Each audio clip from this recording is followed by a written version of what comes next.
The hangar was hot, loud, and smelled of burnt oil when the confrontation began. Ethan Brooks wiped his grease-stained hands on a rag, squinting at the monstrous jet engine he'd been hired to repair. He wasn't dressed like the men in crisp suits who usually walked through those hangar doors.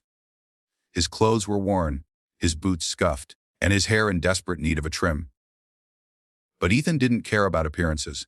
His job was to keep engines running, not to impress CEOs. That's when Richard Callahan walked in. Richard was the kind of man who turned heads. He was tall, commanding, and carried himself with the confidence of someone used to being the smartest person in the room. He wore an Italian suit, a silver watch worth more than Ethan's entire truck, and a scowl that said he didn't have time for small people. Who hired him?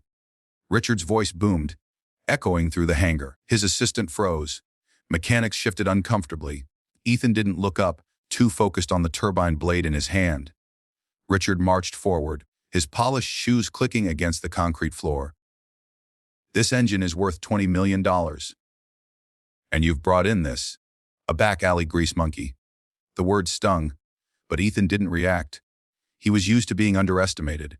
Ever since his wife died 3 years ago, leaving him alone to raise their 6-year-old daughter, Emma, he'd learned that pride didn't pay the bills. Long nights, double shifts, fixing whatever broken machine came his way. That's how he kept food on the table and a roof over their heads. But Richard wasn't done. Tell me, Brooks, do you even know what you're doing? Or do you just hammer things until they start making noise? The mechanics around them avoided eye contact. Everyone knew Ethan's reputation. He could rebuild an engine with nothing but a wrench and instinct.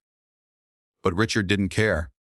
To him, Ethan was just a poor, uneducated single dad who didn't belong anywhere near his multi-million-dollar jet. Ethan finally looked up, calm but firm. I know exactly what I'm doing, and if you want this engine running by tomorrow morning, I suggest you let me work. Richard smirked. Or what? You'll glare at it until it magically fixes itself. Laughter rippled through the younger executives standing nearby. Ethan felt his jaw tighten, but he stayed quiet. For him, this wasn't about pride, it was about survival. He needed this paycheck. Emma's school fees were due, and the thought of her being pulled out of the one place where she still smiled tore at his heart. Hours passed. Richard hovered, criticizing every movement Ethan made. That's not how we do it at MIT, he scoffed. Do you even know the specifications of a G9X turbine? Ethan ignored him, methodically tightening bolts and aligning parts. But then, as Ethan rolled up his sleeve to reach deeper into the engine, Richard froze.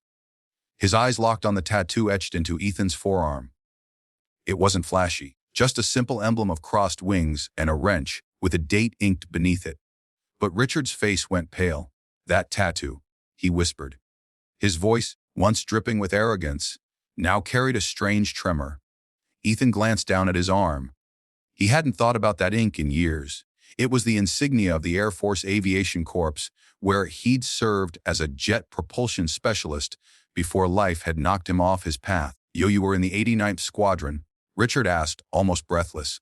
Ethan nodded slowly. 10 years. Did my time overseas. Learned engines inside and out. This tattoo is for the brothers I lost out there.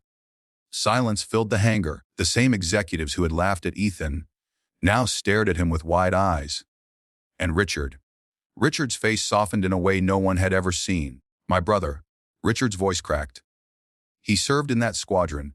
Captain Michael Callahan. Ethan's chest tightened.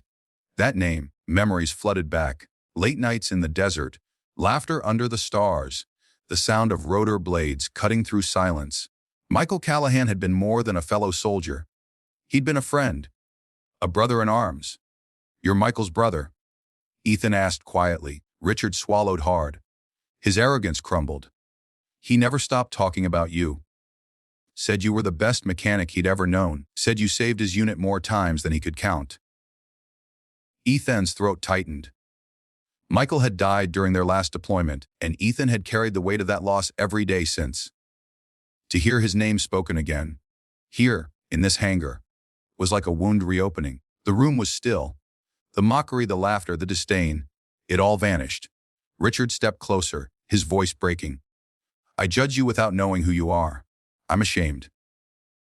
My brother would have wanted me to thank you, not insult you. Ethan didn't say anything. He didn't need to. The tattoo on his arm spoke louder than words.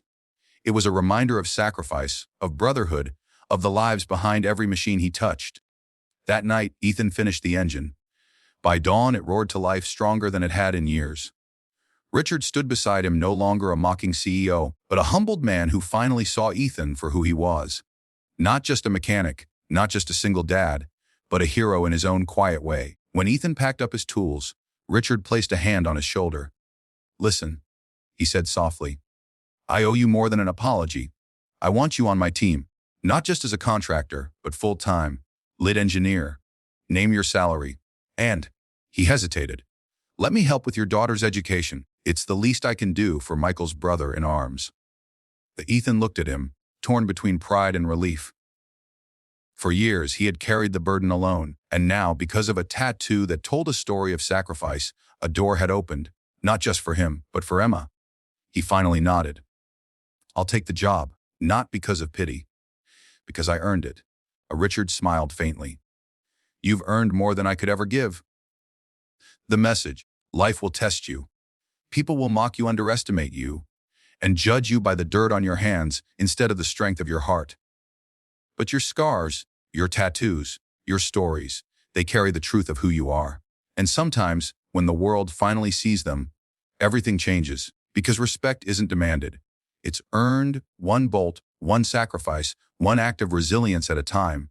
And Ethan Brooks, he wasn't just a mechanic. He was living proof that heroes don't always wear suits or capes. Sometimes they wear grease, stained shirts, and carry tattoos that tell stories the world needs to hear.